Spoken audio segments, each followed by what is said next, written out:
दिल्ली के तुर्कमान गेट पर अतिक्रमण हटाए जाने के बाद हाई कोर्ट ने संज्ञान लेते हुए जामा मस्जिद के बाहर और भीतर 2 महीने के अंदर सर्वे करने का निर्देश दिया है एमसीडी को। और ऐसे में ये ज़रूरी है समझना कि आने वाले वक्त में किस तरीके से एक्शन लेगी एमसीडी। और इसी पर बात करने के लिए इस वक्त दिल्ली के मेयर राजा इकबाल सिंह हमारे साथ हैं। आइए बात करते हैं। स्वागत है न्यूज़ 24 पर सर आपका। और जो ताज़ा स्थिति है उसके बारे में थोड़ा सा जानकारी देते हुए, जो हाई कोर्ट ने अब निर्देश दिया है उसको लेकर के क्या है प्लान ऑफ एक्शन? देखो, ऐसा है कि हाई कोर्ट पहले भी हमें आदेश देती रही है म्यूनिसिपल कॉरपोरेशन को इंक्रोचमेंट हटाने का।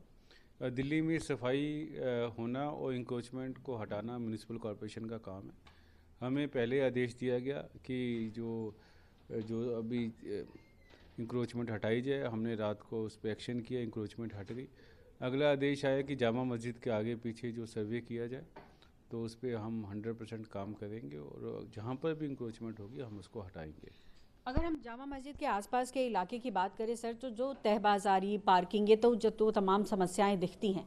उसको लेकर के जो 2 महीने का वक्त आप लोगों को मिला, उसमें किस तरीके का सर्वे होगा? देखो, सर्वे ऐसा है कि जिनके पास तो लीगल डॉक्यूमेंट्स हैं उनको हम डिस्टर्ब नहीं करेंगे और ना ही हम करना चाहते हैं।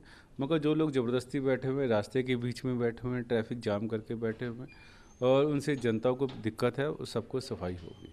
जी, ये भी सवाल उठ रहे हैं और विपक्ष ये भी आरोप लगा रहा है कि बिना एमसीडी के या फिर सरकारी जो तंत्र है उसके कहीं ना कहीं साथ देने पे ही इस तरीके के माहौल पैदा होते हैं। आपका क्या कहना है इसमें? देखो, पहले कांग्रेस की सरकारें रही हैं, आम पार्टी की सरकारें रही है, सब तुष्टीकरण पे विश्वास करती रही हैं। हम ये चाहते हैं कि ऐसा ना हो, दिल्ली का विकास हो, दिल्ली की जनता को किसी भी तरह का कोई ट्रबल ना हो। भले ट्रैफिक का मामला हो, भले फुटपाथ हो, सब क्लियर होना चाहिए, ट्रैफिक फ्री होना चाहिए। इसके लिए हमें सख्त कदम उठाने पड़ेंगे और जिसके लिए हम तैयार हैं। अभी जो हालात बने तुर्कमान गेट पर और जिस तरीके से पत्थरबाजी हुई है, आने वाले वक्त में आपने कहा कि और भी प्लानिंग है आप लोग, क्या इसके अलावा भी किसी तरीके का बुलडोज़र एक्शन किसी इलाके में देखने को मिलेगा? देखो, बुलडोज़र पहले भी चलते थे, आगे भी चलेंगे, क्योंकि कारण ये है कि जो इंक्रोचमेंट है वो जेसीबी और बुलडोज़र से ही साफ़ होती है। ऐसे मैनुअली आप नहीं साफ़ कर सकते, समय लगता है। तो जो मशीनें हैं यूज़ होती हैं ऐसे एक्शन के अंदर, मगर बहुत बड़ी बात नहीं है। हम तो यही कहते हैं कि गलत काम मत करो ताकि कोई एक्शन म्यूनिसिपल कॉरपोरेशन को ना करना पड़े। क्योंकि दिल्ली में रहने वाले लोग आपको सुन रहे हैं और अतिक्रमण पर लगातार चर्चाएं हो रही हैं, क्या कुछ कहना चाहेंगे जो अभी भी अतिक्रमण करके बैठे हैं इनक्रोच्ड एरिया में, उन्होंने कब्जा कर रखा है एक तरीके से? क्या कहने वाले हैं कि आने वाले वक्त में एमसीडी उन पर भारी पड़ने वाली है? देखो, आपके माध्यम से मैं सबको ये कहना चाहता हूँ कि हमें कोई भी ऐसा काम नहीं करना चाहिए कि जो जनहित में हो, जनहित के खिलाफ हो।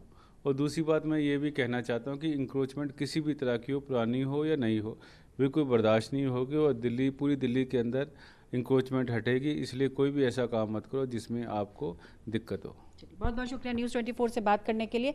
तो साफ तौर पर एमसीडी ने ये साफ कर दिया है कि जिस तरीके से हाई कोर्ट ने निर्देश दिया है उसका तो पालन होगा ही होगा, लेकिन साथ ही साथ ये भी कह दिया है कि जिस तरीके से दिल्ली में अतिक्रमण है उसको भी ध्यान में रखते हुए तमाम वो कार्रवाई होंगे जो अभी फिलहाल किए जा रहे हैं। कैमरा पर्सन राणा अविनाश के साथ पल्लवी झा, दिल्ली न्यूज़ 24।